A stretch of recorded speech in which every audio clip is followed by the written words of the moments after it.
Hello my friends, John LaRuffa here with another straight up solo. In this episode, we're going to take a look at Salton Sea. Small little box, really big, beefy business style game. Let's go ahead and take a look. Okay folks, and as usual, please like and subscribe to my YouTube channel if you haven't done so already. And if you have, thank you so much for that support. I really do appreciate it.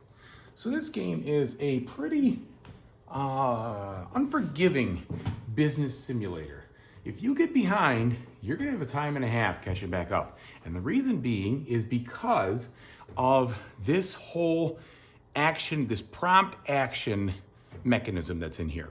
So basically when you get paid in this game for any kind of money, you can take the money in denominations of $1, $3, or $5. But you take a card that's face up here or some that are in the discard pile, and that gives you a prompt action which you can use and basically set aside for a turn to do a better version of an action that is on your board.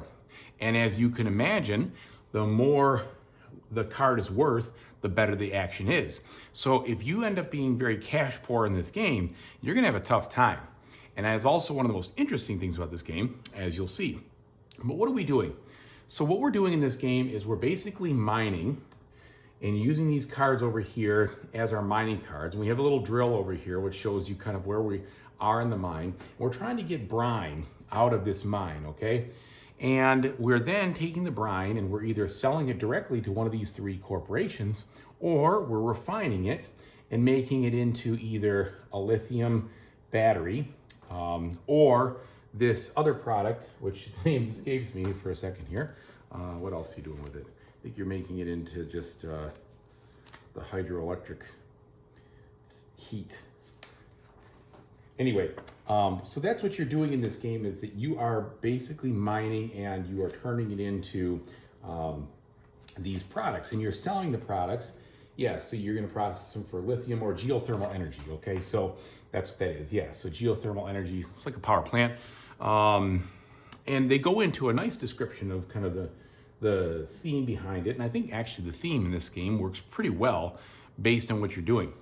So anyway, you're also able to buy stock in these companies, which will give you victory points at the end of the game based on the level that the company is worth. And the more that you or your opponent sells to the company, the higher their stock options will go. And as you, or I should say the victory points of the stocks will go. And as you move up on this track over here, you could see here, we're pretty early in the game. Neither of us have bought any shares. Once you cross these spots right over here, you will either improve your company, which will let you unlock more workers or more warehouse space, or you'll get these profit sharing tokens, which you can spend once and only once in the game for a one-time benefit. So there's a lot of different actions you can take in this game, and you can basically, they're broken up into three categories. First, you could drill, so you can drill down into the mines that you have. You can extract the ore, which you'll then exhaust with these little gray discs over here. And then you can get more mining rights where you get places that you can kind of dig deeper, so to speak. Okay, and as you complete these mining cards, they will give you points and some other benefits. As you extract the brine, you'll move it over here, but you have to have spots to store it. So right now I only have 2 brine spaces in my warehouses. These have not been flipped over yet. And as you get more contracts, you basically just kind of put it down here as it goes down, and you can set these aside once you complete them. And the next set of actions are you can buy a research card. So the research cards come in 2 flavors. The flavor out here is all the permanent research. So what these do, if you get any that have the victory points on the bottom, they will give you some benefit for the entire game. You have to have spots that they can fit in, and right now I have 2 spots open. These 2 haven't been unlocked yet. But there are some research ones that give you a one-time action you can take with your guys, and they're usually pretty powerful. You can get contracts right here, and when you sell, when you fulfill these contracts, they give you a little bit of money, but they're mostly a lot of points and some kind of special ability that you get, or a special reward that you get one time only as you fulfill them. And you have 2 slots, and I've set aside 2 contracts that I'm trying to fulfill right now. And if you have these 2, you can't get any more until you actually accomplish them. You can sell to the market where you'll sell one item out here into one of these corporations and other. And again, I should say these are the base actions. So if you would have a better version of the sell, maybe you could sell 2 or 3 or something else based on here. When you sell to the market, you get whatever the payout is, and then you move up the price of the stock by 1 unit, and that might increase the value of the victory points the stock is worth at the end of the game, and it'll definitely increase the price of the stock as it goes up, okay? And then finally over here, you can buy up to 2 stock by paying the price associated there and then moving up your stock market over there to show how much you have. You also can spend $3 to improve your company. And when you do that, you're just moving this over here to try to get more warehouse spaces and more workers. And if you get into this space right here, at the end of the game, you'll get 1 point for every star that you have. And the stars come usually in from these things right here. I don't know if there's any other spots to get stars. These are kind of end game or mid game bonuses that you can qualify for. And then finally, you can spend $1 if you take this action to take an action you've already taken again. Okay, so that can be helpful, especially for some of these really strong actions that maybe like the number 5 action. You could do that and actually take it again. I believe there's nothing stopping you from doing that. I know you could definitely do it for the repeating action on your company board. Sorry, not on the card. So on the company board, you can repeat one there, not on the card. When you produce, this is the final action I'll talk about, you will turn 1 brine into either a lithium battery or a geothermal for money. So you have to spend money to do that, either 4 or 6.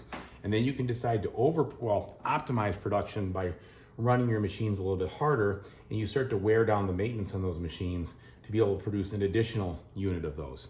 And if you get into these spots over here, you need to spend actions to repair the machines by spending $3 each to move these back. And if you don't, you get penalized points at the end of the game. So that can be very punitive. So that is basically the deal. And once you run out of workers, or once the AI flips all his cards, when you both have done that, you reset the action. And what you'll do is you'll basically take this entire row, put it under here, take one of these off, and refill. You do not refill anything during the game except for these cards as they come down. You have to wait for that other action. And finally, the game ends either when you go to refill and there's no more cards here in the mining deed area, or 2 of these companies have closed, meaning they have bought all that they're going to buy and they move on to something else. And that happens when these units move up, okay? Then at the very end of the game, you score for all the remaining points that you get. Points for different research that you've accomplished, points for these goals that have the 3 stars, points for the stars, and some other things. So let me show you a couple of turns here just to give you a feel for how the game plays. And it is actually the AI's turn first. The AI thankfully runs very simply. You look at the card, you try to accomplish the top action, and if it does, it stops. And if it can't, it moves down and it goes to the next one. And if it can't accomplish any of them, then it passes. Usually that does not happen. I am playing on the version that's a little bit easier, where you don't deal out $7 for the company to work with at the beginning. But let me tell you, this is a very, very difficult AI to beat. There is no doubt about it. That's why I went with that after having a rough go of it earlier. So anyway, we start by him wanting to fulfill a contract if he can. He has 1 of these geothermal and 1 of the brine. Out here, he can't do any of that. So he moves to the next one. He's going to buy a research card that's worth the most points. And if there's a tie, he gets the one to the right. And he's going to put it in his spot over here. Okay, and that's his turn. That's it. That's all you do. Now it comes to me, and I have a couple of different cards here I could work with, some different money cards and other things. This one's worth 3, which is nice. However, I've already got my cards there. I can't get any more. What am I really trying to do? Well, I need to turn this into a product that I can sell. That's going to help me out. And right now I have $3, $4, $5, $6, $7 to work with. So in order to get, for instance, the battery, well, I would need to have $6 to spend. So let's go ahead and do that. To do that, I will take my worker and I will put it on the refine step. And actually, wait a minute. I am going to do this first. This will give me $1 off every time I decide to refine. I'm definitely going to do that first. So I'm going to go for the research okay? And this is a permanent action, so I'm gonna put this over here. It's my permanent one. And that is gonna cost me $3. Well, I'm gonna spend this 3 right here. This is a 3. I'm gonna go ahead and discard it. You don't get change in this game, so if you can't get the right amount, you're kind of out of luck. Okay, so from now on, anytime I take this action, it's a $1 cheaper. Also, I get to move up in this company 1 stock share because of the reward there. So that's my turn. Now we go to him. We flip this over. What does he want to do? Well, he's going to repair his stuff. So he's going to repair 1 unit over here and 1 unit over here. That's this action right there. Goes back to me, and I am going to probably produce. So now I get a $1 discount, and I'd like to fulfill this contract if at all possible, kind of get that space opened up. So why don't I do this? Why don't I spend the $3 by going, you know what I should have done instead of the research, by the way? I should have taken this one. It would have saved me $1. But it doesn't matter. That's what I should have done before, but I need this for liquidation anyway, so we're gonna do that. So 1, 2, and 3. So this is $3 here to take this action. All right, so I put these over here. I turn 1 brine into a geothermal energy, and then I'm gonna decide to work my machines twice over here to turn it into a second geothermal energy. But see, I'm gonna lose points if I don't repair that at the end of the game. And if I go any further, I can't even refine until I deal with some of those things. So I gotta be careful about that step. Okay, he is going to refine. He's gonna make this brine over here into 1 of these and 1 of these. But when he only has 1 of them, he has to hurt his machines also. That's what he's gonna do. Now, I need another brine. So what I'm going to do is I'm going to play this extraction card. Notice I can extract for 2 instead of just the single one. So I'm going to put a guy in here. I'm going to extract for 2. And then it's going to do that and push me over to that spot right there. Then we go over here. He wants to drill. He can't drill anymore because he's already drilled down as much as possible. So he is going to instead take for free this card right here. That gets him deeper into his mine. All right, and then it comes to me now. And now that I have these over here, I'm going to fulfill this contract right here. So I'm going to put my guy in there. It gives me $2. So I'm going to take $2. I could either take it from here or from these discards. And I like the idea of drilling further. So that's $1 right there.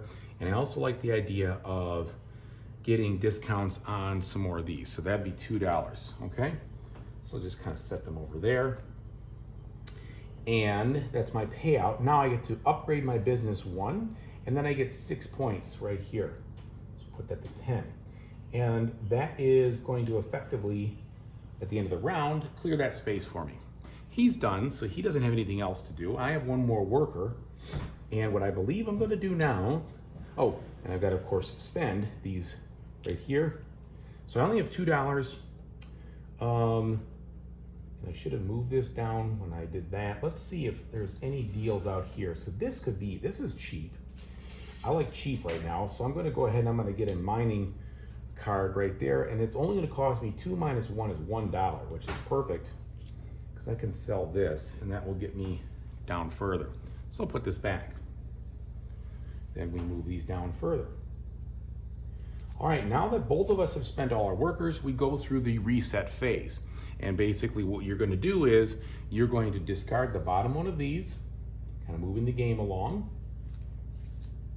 You're going to take your workers back, and I'm going to put this contract over here aside. And I might need to know, based on some of these things, how much, how many contracts and how many research cards or whatever I fulfilled or whatever that is. The indication in there. So you keep them aside even though it's already paid out. And then we bring this back here and put this over here and move him here. Okay, and then I have this card available back in my hand, which I can use for future actions. And then we are going to take his 4 cards and we are going to shuffle them, and we are going to put them out here for him to go through. Now, once he doesn't use workers, he uses cards, but there are 3 better version cards over here that he is going to add to his hand when his business upgrades, but it hasn't upgraded just yet, okay? Then we're going to take these cards over here, we're going to add to them the bottom card or the side card of all these to be set aside, okay? You shuffle these up and you put them under the stack, and then you slide over and deal out new ones. And I gotta say, this is a little bit of a fiddly step here. I don't really enjoy it because mostly the cards are so close on the board. I think from now on, I'm probably just gonna spread this market out a little bit because it is a little annoying to kind of not dump your piles over if you're not careful. But anyway, we're gonna slide these over here. And again, there's 7 actions you can take from the cards, and they're all represented, I think, in here. There's no special actions besides what's there. So you don't see anything unique in here. They're just all better versions, and sometimes much better versions, of the other cards or the other actions. Okay. So with that, I feel like you probably have a pretty good understanding of the way the game plays. You're going to continue playing until those victory conditions are, the end game conditions are triggered, and then you're going to score the points. The person with the most points will be the winner.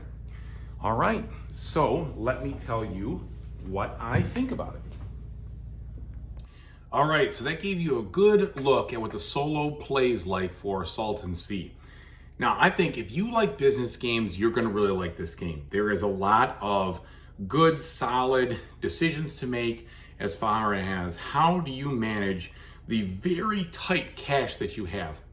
And again, the more cash you spend, the less you'll have on hand, the less actions, those prompt actions you'll get.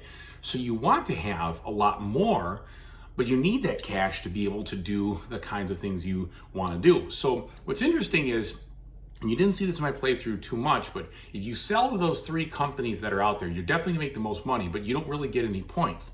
That just pumps up the stock, which of course could lead you to have points if you have a lot of stock in that company, but it also drives the stock price up. And so there's a little bit of a give and take there where you want the stock price to be low so you can afford to buy the stock, but you want, once you have some, for it to go up so that it starts paying out in the points. And also there are limits. So there's those 3 categories. I didn't really talk about there, but there's 3 areas where at a certain amount, you can't buy any more stock until you get to the next level, until you sell to that company.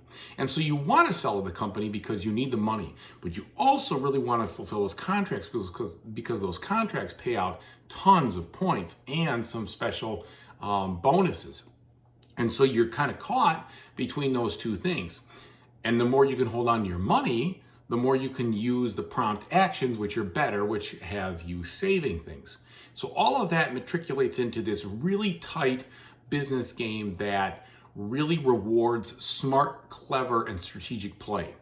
It is, in essence, a very tactical game, okay? There isn't a particular strategy you can say, I'm gonna try this strategy versus that strategy. That's not the kind of game this is. This is a tactical game, and you saw all that you're going to basically be able to do. It's all about efficiency. It's all about using what you have in front of you in the most efficient way and trying to get the cards to pay out in a way that you can reap those rewards. So it's a huge tactical puzzle and a very, I think, very fulfilling one to play. But it is brutal. If you don't do a good job, you get behind. You are strapped for cash. When you're strapped for cash, it's really difficult to repair your machines. You're living hand to mouth, and you're going to end up with some low scores unless you can figure out how to kind of crack that case. And so from my standpoint, I really think that that is a lot of fun. I like those kind of business games. I like the idea of buying the stock. I like the idea of getting the profit sharing tokens and those kinds of things. I like you don't have to worry. I mean, so I also didn't show this. So the market price for some of those things do change as the company options go up. Once it goes up across that threshold, they will change the kind of payout. But it isn't a big fiddly variable market to the point where it is like a lot to manage. It's a pain in the neck. The only thing that's fiddly is that refreshing of the cards. And I know why you have to do it, and I'm fine with that. I think next time I'm going to set it up a little bit differently so it's not so close, so that I don't feel like I'm just kind of like trying to get in there without knocking everything over. But there is just such a good game here. It really is, and it's a very affordable game too. This wasn't very expensive. If you like this kind of game, the business type of game, where it's the first thing I thought about was like a real hard-boiled kind of brain burn game here, right? Some shrewd decisions that you can make. The AI is very challenging. They basically don't have to pay for almost anything. The only have to pay for is upgrading their company. And they barely do that. Usually they're just getting the money and sacking it away. And so it's kind of funny. You'll feel like you're kind of competing with them, but at the end, they just got a ton of money and they go pretty strong. So that's why I feel like I'm okay with playing it on the slightly easier level to not give them any seed cash. You start with $7. They start with 0. They may miss a turn or two, but that's okay. It'll balance out. So anyway, I enjoy it. I hope that whatever you saw, you could understand, is this a game that you'd like or is this a game you wouldn't? Some people might say the theme is really dry or it's very calculating. I don't mind it at all. I love industrial themes. I like power plant themes. This one has both. So that's okay with me. I'm totally fine with it. I don't find these kind of business games dry when they're the right kind of theme and when there are interesting tactical choices to make here. And I think that's what the cards, that whole mechanism of the cards, that is the novelty here. That's the thing that makes this game different from other games where the cards equal the money and here's another thing. So you don't have to take the highest denomination of card. Let's say you get paid out $6. You don't have to take a 5 and a 1. You could take 2 3s. You won't probably take, there's only 4, in a 2-player game, there's only 4 face-up cards of each. So in order to take 6 1s, there'd have to be some discards there for you to do that. But you can take any combination you want, although you'll never get change. And sometimes that provides you really good flexibility so that when you have to pay for something, you don't have to overpay. However, you're giving up a more potent card from a standpoint of that action efficiency or whatever the discount is or whatever the situation might be for that prompt action. So I think that's really cool. I think the designer did a great job in that regard and really was something I've never seen before, which is fantastic considering my 10 year of gaming. So that always speaks to my heart. I love novel and new, and I like new mechanics, and this one has that. So anyway, thank you so much for watching. I really appreciate it. I hope this helps you out. And whatever you decide to do in the future, I really hope you have a fantastic time doing it. Take it easy, everybody.